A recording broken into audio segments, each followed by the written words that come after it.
যেমন আমাদের কেশিয়ার সাহেব সকালবেলা জিজ্ঞেস করলেন, হুজুর সেজদার মধ্যে বাংলা দোয়া করা কি জায়েজ হবে? নফল নামাজের সেজদায় বাংলা দোয়া করা কি জায়েজ হবে? তাই বলছি জায়েজ হবে না। বলে যে কেউ কেউ তো বলেন, কেউ কেউ তো বলেন। আচ্ছা, সেজদার মধ্যে বাংলা দোয়া এত এত খায়েশ কেন হবে না? সেজদার মধ্যে সুবহান রাব্বিয়াল আলা এটা যদি আপনি 10 বার বলেন, এটা যদি 20 বার বলেন, 1 কোটি দোয়ার চেয়েও দামি হয়ে গেল। রাসূল যেটা শিখিয়েছেন সেটার পরিবর্তে আমি বাংলা আল্লাহ আমাকে মাফ করে দাও, আল্লাহ আমাকে মাফ করে দাও 1 কোটি বার বললে ওই মর্যাদা হবে না রাসূলের মুখনিশ্চিত একটা শব্দ যে দামি হবে। আল্লাহ মাফ করে দাও এই শব্দ তো নিশ্চয়ই ভালো, ভালো না? অবশ্যই ভালো, কিন্তু এটা তো রাসূলের শব্দ না।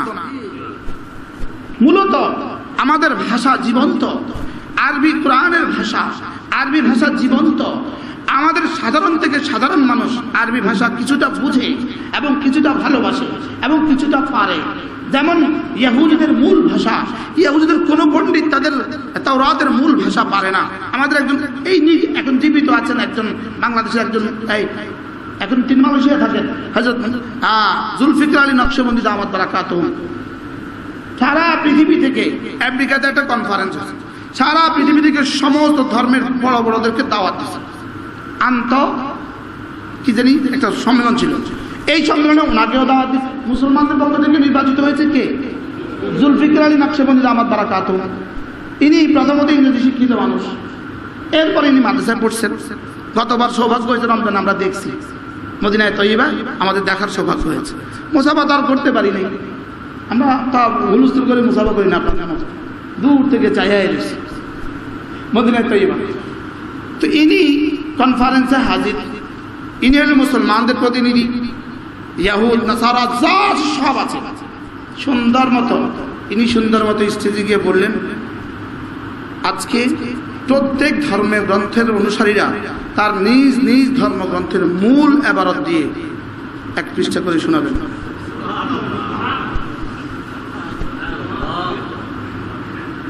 কি বলছে বলেন? কি কোন ইবারত? যে ইবারত আল্লাহ পাঠাইছে সে ইবারত, যেই ভাষা আল্লাহ পাঠিয়েছেন সেই ভাষা, যেই ভাষা আল্লাহ পাঠিয়েছেন সেই ভাষা 1টা পৃষ্ঠা করে কালকে শোনানো হবে। এ হবে আজকের কনফারেন্স। ফাবুহিতাল্লাযী কাফার, পৃথিবীর কোনো কাফের পারে নাই। আর বাবাকে ভালোবাসার মানে হলো বাবার বন্ধুদের সাথে সৌহার্দ্যপূর্ণ ব্যবহার করা। কি ভাই? বড় ভাইকে শ্রদ্ধা করা মানে হলো বড় ভাইয়ের বন্ধুদেরকেও শ্রদ্ধা করা, আর বড় ভাইয়ের দুশ্মনদের সাথে দুশ্মনী পোষণ করা। বড় ভাইয়ের সাথে যদি কখনো কিছু এদিক সেদিক হয়েও যায় পারিবারিক কারণে, তো ঘরে যদি ডাকাত ঢুকে তখন আর বড় ভাইয়ের বিপক্ষে যাওয়ার সুযোগ থাকে না। কি ভাই? ঘরে কি ঢুকছে? ডাকাত ঢুকছে। আপনি দেখবেন বড় ভাইয়ের সাথে কিছুটা দূরত্ব আছে, কিন্তু আজকে বড় ভাইয়ের মেয়ের বিয়ে, বড় ভাইয়ের মেয়ে দেখতে আসছে বাহির থেকে, এবার এমন ভাবে চলে যেন তাদের সাথে কখনোই কিছু হয় না। বাস্তব না বাস্তব? ওদের সাথে গিয়ে মুসাফা করে, ওদের সাথে ওদেরকে আপ্যায়ন করে। জি ভাই, তাহলে এটা হলো ভ্রাতৃত্বের তাকাজা, এটা হলো পিতৃত্বের তাকাজা। আমার বাবার বন্ধু আমার সম্মানের, বড় ভাইয়ের বন্ধু আমার সম্মানের, বাবার দুশ্মন আমার দুশ্মন, বড় ভাইয়ের বন্ধু আমার কি বন্ধু, বড় ভাইয়ের দুশ্মন আমার দুশ্মন। এজন্য বন্ধুর বন্ধু বন্ধু হয়, আর বন্ধুর দুশ্মন দুশ্মন হয়, আর দুশ্মনের বন্ধু দুশ্মন হয়। এর অসুল, এটা মূল নীতি। হাবিবুল হাবিবে হাবিবুল, বন্ধুর বন্ধু বন্ধু হয়। এবার আদুবুল হাবিবে আদুবুল, বন্ধুর দুশ্মন দুশ্মন। এবার আদুবুল আদুবে হাবিব, দুশ্মনের দুশ্মন বন্ধু হয়। ঠিক এই নীতিতেই পুরা বিশ্বের পররাষ্ট্রনীতি, পুরা পৃথিবীর পররাষ্ট্রনীতি এই নীতিতে বলে। পুরো পৃথিবীর পররাষ্ট্রনীতি কোন নীতিতে? এই নীতি। পুরো পৃথিবীর পররাষ্ট্রনীতি এই নীতি।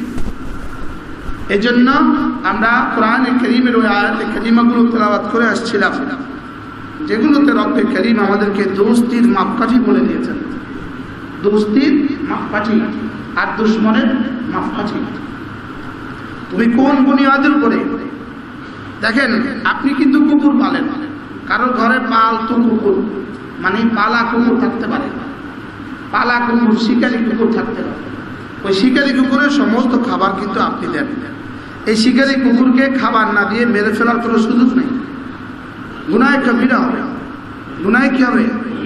একটা বিড়ালকে বিড়ালের সাথে সদ্ব্যবহার করে বনি ইসরায়েলের নারী জান্নাতে চলে গেছে। বুখারী মুসলিমের হাদিস। এক বিড়াল তাকে জান্নাতে পৌঁছিয়ে দিয়েছে। বিড়াল তাকে কি জান্নাতে পৌঁছিয়ে দিয়েছে? হ্যাঁ, বিড়াল তাকে জান্নাতে পৌঁছিয়ে দিয়েছে, আর কুকুর তাকে জাহান্নামে পৌঁছায় দিয়েছে। সে কুকুরকে বাইরে রাখছিল, খাবার দেয় নাই তো জাহান্নামে পৌঁছায় দিয়েছে। আর জানি কুকুরকে তার মোজা খুইলা কুয়া থেকে পানি তুলে দিছিল তো সে জান্নাতে চলে গেছে। কিন্তু এই কুকুর যদি পাগল হয়, এটাকে তখন কথা করে ফেলা আপনার উপরে ভালো। এবার বুঝেন নাই কথা, কি বুঝছেন?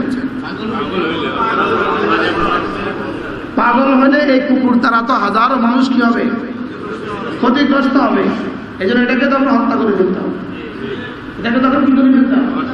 আমাদের প্রতিবেশী যে হিন্দু আছে, এটা আমাদের ওই পালতু বিড়ালের মতো, এটাকে খাবার দিতে হবে, এটার সাথে আচরণ সুন্দর করতে হবে।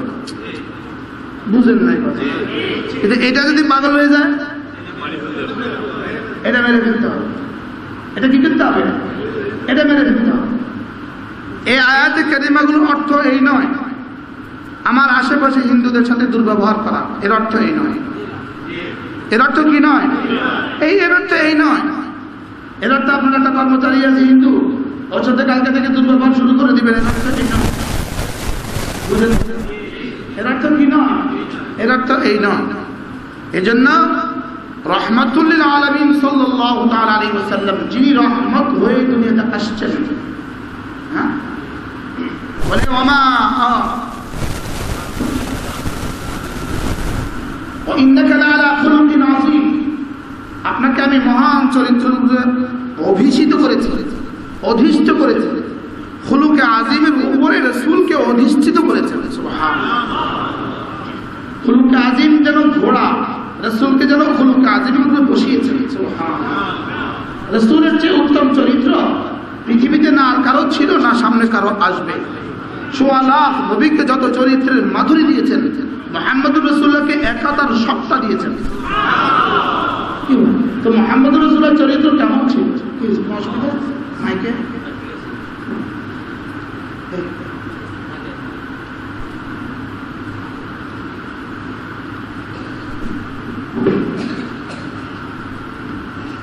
কি বলছি? সোয়া লাখ নবীদের চরিত্র মাধুরী একসাথে আমাদের রাসূলকে দেওয়া হয়েছে। কেমন ছিল মুহাম্মদুর রাসূলের চরিত্র? হযরত আনাস ইবনে মালিক রাদিয়াল্লাহু তাআলা, ইনি 10 বছর বয়সে রাসূলের খাদেম হয়ে আসছেন। কত বছর বয়স? 10 বছর বয়স। আর রাসূলের ইন্তেকাল পর্যন্ত ইনি ছিলেন রাসূলের ব্যক্তিগত খাদেম। সফরে হাজারে আনাস সাথে আছে। 10 বছর বয়সে হাজী সাহেব আসেন, বগুড়া থেকে আসছে। সুবহানাল্লাহ। সময় নাই না, আপনার কিচ্ছাটা বলে দিতাম, আপনি দিনের জন্য কি করছেন এটা বলতাম, কিন্তু সময় মেহমান আসছে। কি বলছিলাম জানি? আনাস 10 বছর কি ছিলেন? খাদেম ছিলেন। আরে 13 বছর। আনাসের মা 10 বছরের বাচ্চাটাকে নিয়ে রাসূলের কাছে এসে বললেন, ইয়া রাসূলুল্লাহ, আমার এই ছেলেটা আমি আপনার খেদমতে উৎসর্গ করে দিতে চাচ্ছি, সে আপনার কাছে থাকবে, আপনার খেদমত করবে, শুধু আপনি ওর জন্য একটু দোয়া করে দেবেন। আল্লাহর রাসূল তার মাথায় হাত দিয়ে বললেন এক শব্দ, আল্লাহুম্মা বারিক ফি নাফসিহি ওয়া আমওয়ালিহি, আল্লাহ তার জান মালের মধ্যে বরকত দিয়ে দাও। ছোটবেলা দেখতাম আমাদের মারা বলতো, আল্লাহ তার বাতে হুতে বাড়ায় দেবে।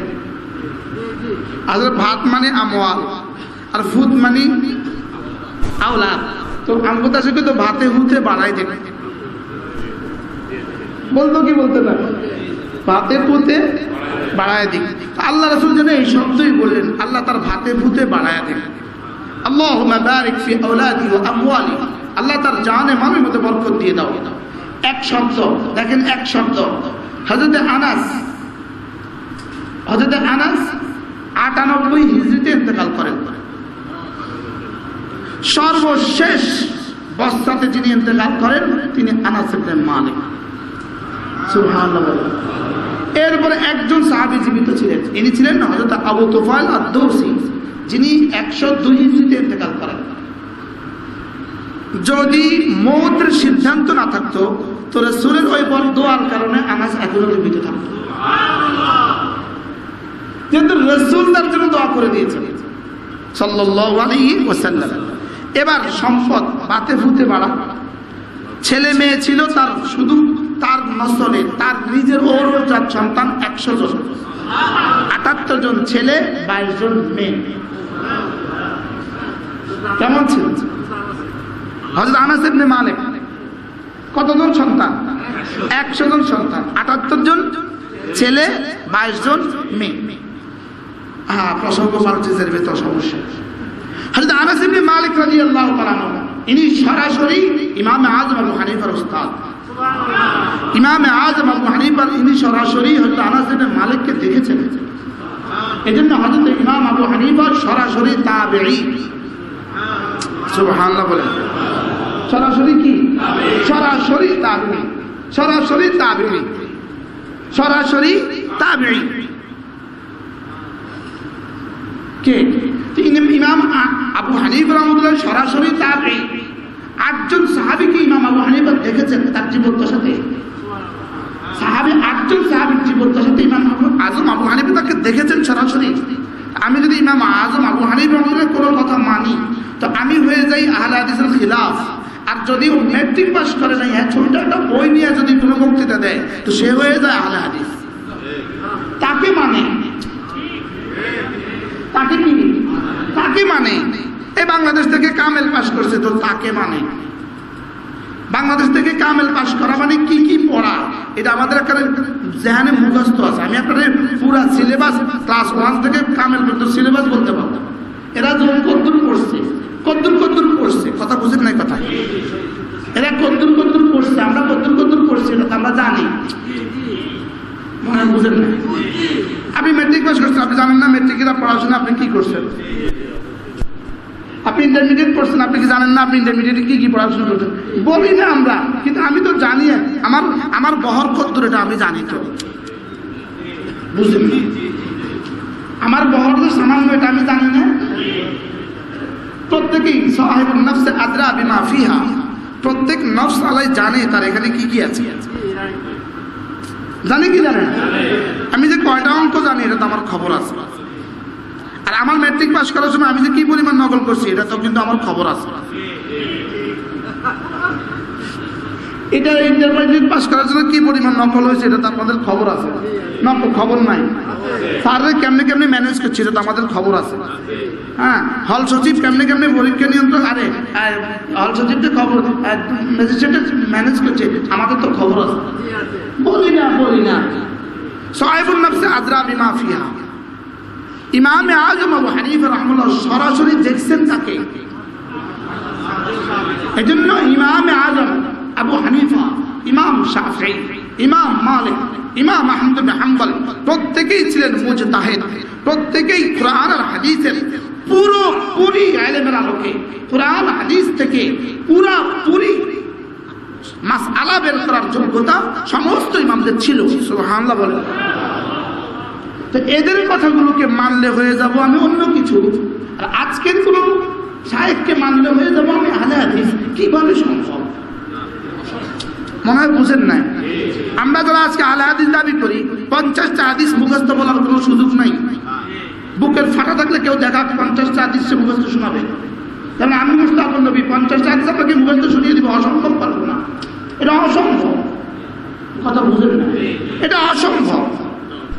আমরা না মুস্তাহিদ না ফকিহ, না মুফতি। আমরা কি করি জানেন? আমরা শুধু হলাম নাকেল। নাকেল মানে দেখে দেখে শুনিয়ে দিই। আমরা কি করি? আমাদের মধ্যে আপনাদের মধ্যে ব্যবধান খুব বেশি নাই, শুধু একদম আমরা একটু পড়তে পারি, আপনারা পারেন না। আমরা একটু এখান থেকে অন্য খান থেকে নকল করে এগুলো বলতে পারি, আপনারা পারেন না। একদম না, আমরা যেমন আওয়াম, আমরাও আওয়াম, শুধু একদম আর কি। আমরা এই দু চারটা শব্দ পড়ছি, বুঝেন নাই? যেমন বাংলাদেশে একজন মানুষ আছে আব্দুল মালিক দামাত বারাকাতুহু, বাংলাদেশে একজন মানুষ আছে ঢাকাতে, কি নাম? আমাদের মতো মোস্তাফুল নবী 1 লক্ষ করে ব্লিন্ডার করে, বুঝলেন? তা আব্দুল মালিক সাহেব দামাত বারাকাতুহু জুতার নিচের বালি সমান হবে। এবার বলুন উনি কেমন? কি কি বাহাল কি লেগে কইলাম? হযরত আনাস ইবনে মালিক তার ওনাকে দেখছে কে? ইমাম আযম আবু হানিফা সরাসরি ওনাকে কি করেছেন? দেখেছেন। এই জন্য খবরদার, ইমামদের বিপরীতে আসার কোনো সুযোগ নাই। আপনাকে কেউ একদিন বলে ইমাম আবু হানিফা মানবো কেন, আপনি তাকে বলতে আমি তোমাকে মানবো কেন? মনে হয় বুঝেন না? আমি ইমাম আবু হানিফাকে মানবো কেন কোরআন হাদিস থাকতে? তো তোমার এই কথা আমি মানবো কেন? যেমন আমাদের কেশিয়ার সাহেব সকালবেলা জিজ্ঞেস করলেন, হুজুর সেজদার মধ্যে বাংলা দোয়া করা কি জায়েজ হবে? নফল নামাজের সেজদায় বাংলা দোয়া করা কি জায়েজ হবে? তাই বলছি জায়েজ হবে না। বলি যে কেউ তো বলেন, কেউ তো বলেন। আচ্ছা, সেজদার মধ্যে বাংলা দোয়া এত খায়েশ কেন হবে না? সেজদার মধ্যে সুবহান রাব্বিয়াল আলা, এটা যদি আপনি 10 বার বলেন, এটা যদি 20 বার বলেন, 1 কোটি দোয়ার চেয়েও দামি হয়ে গেল। রাসূল যেটা শিখিয়েছেন সেটার পরিবর্তে আমি বাংলা আল্লাহ আমাকে মাফ করে দাও, আল্লাহ আমাকে মাফ করে দাও 1 কোটি বার বললে ওই মর্যাদা হবে না। রাসূলের মুখনিশ্চিত একটা শব্দ যে দামি হবে। আল্লাহ মাফ করে দাও এই শব্দটা নিশ্চয়ই ভালো, ভালো না? অবশ্যই ভালো, কিন্তু এটা তো রাসূলের শব্দ না। মূলত আমাদের ভাষা জীবন্ত, আরবি কোরআনের ভাষা, আরবি ভাষা জীবন্ত। আমাদের সাধারণ থেকে সাধারণ মানুষ আরবি ভাষা কিছুটা বুঝে এবং কিছুটা ভালোবাসে এবং কিছুটা পারে। যেমন ইহুদিদের মূল ভাষা, ইহুদিদের কোনো পণ্ডিত তাদের তাওরাতের মূল ভাষা পারে না। আমাদের একজন এখন জীবিত আছেন একজন বাংলাদেশের একজন, এখন তিনি মালয়েশিয়া থাকেন, হযরত জুলফিকার আলী নকশবন্দি দামাত বারাকাতুহু। সারা পৃথিবী থেকে, আমেরিকাতে একটা কনফারেন্স আছে, সারা পৃথিবী থেকে সমস্ত ধর্মের বড় বড়দেরকে দাওয়াত দিচ্ছে। কি জানি একটা সম্মেলন ছিল, এই সম্মেলনে ওনাকেও দাওয়াত দিচ্ছে। মুসলমানদের পক্ষ থেকে নির্বাচিত হয়েছে কে? জুলফিকার আলী নকশবন্দি দামাত বারাকাতুহু। ইনি প্রথমত ইংরেজি শিক্ষিত মানুষ, এরপর ইনি মাদ্রাসায় পড়ছেন। গতবার সৌভাগ্য হয়েছে রমজান, আমরা দেখছি মদিনায় তৈয়বা, আমাদের দেখার সৌভাগ্য হয়েছে। মুসাফা তো আর করতে পারি নাই, আমরা তা হুলস্থুল করে মুসাফা করি না, আপনার মতো দূর থেকে চাইয়া এসেছি মদিনায় তৈয়বা। তো ইনি কনফারেন্সে হাজির, ইনি হলেন মুসলমানদের প্রতিনিধি। ইয়াহুদ নাসারা যা সব আছে সুন্দর মতো, ইনি সুন্দর মতো স্টেজে গিয়ে বললেন, আজকে প্রত্যেক ধর্মের গ্রন্থের অনুসারীরা তার নিজ নিজ ধর্মগ্রন্থের মূল ইবারত দিয়ে 1 পৃষ্ঠা করে শোনাবেন।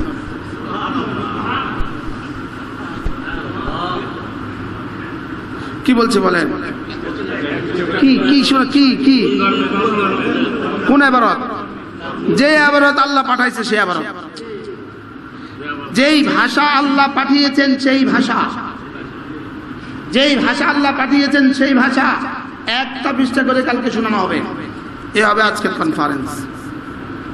ফাবুহিতাল্লাযী কাফার, পৃথিবীর কোনো কাফের পারে নাই। সুবহানাল্লাহ। এটা নাই তো, ইনজিলের মূল কপি তো নাই, তাওরাতের মূল কপি তো নাই, জাবুরের মূল তো নাই, সব মুছে গেছে। সব কি? কিন্তু কোরআন কি মুছে গেছে? আমাদের গ্রামের, গহীন গ্রামের, ওই সুন্দরবনের হে পাশের কোনো গ্রামে থাকে কোনো মুসলমান, তাকেও যদি বলেন কোরআন শরীফে একটু শোনান তো, সে বলবে আলহামদুলিল্লাহি রাব্বিল আলামিন, সে বলবে সুবহান রাব্বিয়াল আলা। লক্ষ্মীপুর আমার আমার আমার ঘর করার সময় কাজ করছে এক ছেলে রাজমিস্ত্রি, দুবাই। আমার তো হুজুর দুবাই গেছি, একটা শব্দও বুঝি না হুজুর, একটা শব্দও বুঝি না, এরা কোন ভাষায় কথা বলে বুঝি না হুজুর। পরে মসজিদে গেছি আর দেখি আজান দিছে বাংলা আঙ্গ ভাষা, হুজুর একামত দিছে আঙ্গ ভাষায়। পরে দেখি যে হুজুর নামাজও পড়ছে আঙ্গ আলহামদুলিল্লাহ রাব্বিল আলামিন দিয়ে। দেখছেন কোরআনের ভাষা জীবন্ত, এটা কিভাবে করলেন? এই নামাজ, আযান, ইকামত, তাশাহুদ, দুরূদ শরীফ, দোয়া মাসুরা, সূরা ফাতিহা, ইখলাস, এগুলোকে এতটা সহজ করে কোরআনের ভাষাকে কিয়ামত পর্যন্ত জীবন্ত রেখেছে। আমি কি বুঝাতে পারছি? কথা দূর চলে গেছে। হযরত আনাস ইবনে মালিক রাদিয়াল্লাহু তাআলা তিনি বলেন, আল্লাহর নবী, আমি তার 13 বছরের খাদেম, সফরে, হাজারে, ঘরে, বাহিরে, মা ক্বালা, জীবনে কখনো আমাকে বলেননি লিমা ফাআলতা, কেন করেছ, ও লিমা লাম তাফআল, কেন করনি। সুবহানাল্লাহ বলেন। কি বলেন নাই? তুমি কেন এটা করেছো এটা বলো আমাকে, বলেননি। কেন করনি এটা বলেননি। সুবহানাল্লাহ বলেন। আচ্ছা আখলাক কেমন ছিল? এজন্য আরেক হাদিসে আছে লাউলা তাশাহুদ, যদি তাশাহুদ না হতো, লামা ক্বালা লা, আল্লাহ নবী জীবনে কখনো লা বলতেন না। লা মানে কি? সেই ইউর চিলড্রেন ইয়েস, তোমার চিলড্রেনকে কি বলো? হ্যাঁ বলো। আসেন জায়গায় জায়গায় লেখা জাতিসংঘের উদ্ধৃতি। তোমার শিশুকে কি বলো? হ্যাঁ বলো। এবার মুহাম্মদ রাসূলের জীবনে হ্যাঁ কেমন বলছেন? যেমন ধরেন ইনি আমার কাছে বললেন আমাকে কিছু টাকা দেন, এখন আমার কাছে নাই, আমি এখন কি বলবো? নাই। রাসূলের নাকে পজিটিভ বলতেন, এখন যাও পরে আসবে, দেখা হবে। সুবহানাল্লাহ বলবেন না? কি বলতেন বলেন না? পজিটিভ বলতেন, এখন যাও পরে, অর্থাৎ হ্যাঁ হ্যাঁ বলেন। এই জন্য আমাদের তাবলিগি বন্ধুরা আছে দেখবেন, তাবলিগি বন্ধুরা কি বলেন, ভাই যখন গাছতে যাবা তো সাথীদেরকে হাড় উপর রেখে আসো, বলে কি বলে না বলেন? যখন গাছতে যাবা সাথীদেরকে কি করে দেখো? ভাই ওই দোকানদারকে বলবা ভাই ইনশাআল্লাহ ইনশাআল্লাহ ভাই মসজিদে আসবেন, ও বলবে আমি এখন ভাই যখন পারেন তখন ইনশাআল্লাহ, আচ্ছা ইনশাআল্লাহ। কি এজন্য হযরত জি রাহমাতুল্লাহি আলাইহি এক জামাত গেছে ইন্দোনেশিয়া। হযরত জি রাহমাতুল্লাহি আলাইহি ইন্তেকাল কিছুদিন পরে তো এক ডক্টরের কাছে গেছে, এক প্রফেসরের কাছে গেছে। তো প্রফেসরের কাছে গাছতে গেছে, প্রফেসর ঘর থেকে বেরিয়ে দেখে যে জামাত, তোমরা কোথেকে আসছো? আমরা হিন্দুস্তান থেকে আসছি। আচ্ছা, কাঁদা শুরু করছে, তোমরা মানে ইন্ডিয়া থেকে জামাত আসছো, ইন্দোনেশিয়া এত দূরে, আপনি কাঁদলেন কেন? আমরা তখন আলিগড় ইউনিভার্সিটিতে পড়ি, হযরত ইলিয়াস রাহমাতুল্লাহ আলাইহি আলিগড় ইউনিভার্সিটিতে জামাত আসছে। আয়েশা আমাদের মুসলিম ছাত্রদেরকে নিয়ে বসছে, উনি আমাদেরকে বয়ান শোনাইছে। বয়ানের পরে আমাদেরকে 3 চিল্লার জন্য তশকিল করছে, আমরা রাজি হই নাই। চিল্লা রাজি হই নাই, 3 দিন রাজি হই নাই, 1 দিন রাজি হই নাই। এরপরে উনি আমাদেরকে বললেন আচ্ছা একটা কাজ করো, তোমাদের দেশে যখন জামাত যাবে তখন তোমরা পারলে তাদেরকে নুসরত করবা, জীবনে যখন যাবে। তখন আমরা বলছিলাম এটা তো করতে অসুবিধা নেই। জি হ্যাঁ, আমাদের দেশে জীবনে জামাতও যাইতো না আর আমরাও তশকিল কি হইতাম না, তো এটার উপরে হাঁ কইতে অসুবিধা কি? আমরা সেদিন হাঁ বলছিলাম, সেদিন কি বলছি? এখন এবার বলেন পৃথিবীর কোন মহাদেশের তৌফিক চলে না? হ্যাঁ হ্যাঁ কিসের উপরে? হার উপরে। তা আল্লাহ রাসূল জীবনে কখনো লাউলা তাশাহুদ, যদি তাশাহুদ না হইতো, লামা ক্বালা লা, রাসূল জীবনে না বলতেন না। আমার বলার উদ্দেশ্য ছিল তাহলে রাসূলের চরিত্র কেমন ছিল। লেকিন 10 জনের নাম দিয়ে দিয়েছেন, 10 জনের নাম মক্কা ফতে মক্কার সময় থেকে যেখানে পাবো সেখানে হত্যা করা। এটা কেন করছেন বলেন? ওই প্রসঙ্গ বলেন, কি বলছিলাম? পাগলা কুকুর বলেন না? হ্যাঁ, সাপুরে সাপ পালে কিনা, কি পরিমাণ দুধ কলা খাওয়া। আচ্ছা এই সাপুর যদি সাপুরের দিকে তেড়ে আসে, সাপ যদি সাপুরের দিকে তেড়ে আসে গানে মারবে কিনা বলেন না? কিলিগা তুই এত বড় ব্যাট দাও, তোরে আমি দুধ কলা খাওয়াই, তুই আমার মারতে আসছিস কি?